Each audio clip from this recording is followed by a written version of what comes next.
Directions: damp it, glue it, clamp it.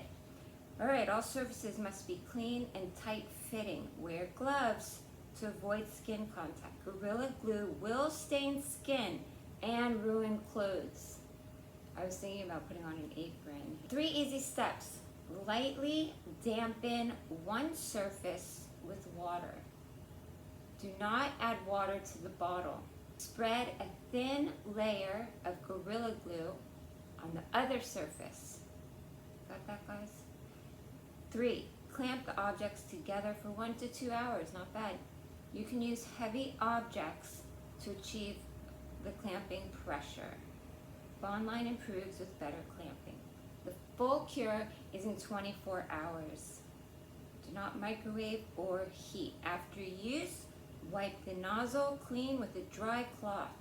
Squeeze all air from the bottle. While still squeezing, tightly replace the lid. I've never heard of that one. Are you guys glad I'm reading this for you guys? Because I'm sure no one can read this. The writing is so tiny. And then it says, tightly replace lid. Store in a cool, dry place away from children and animals. Clean up.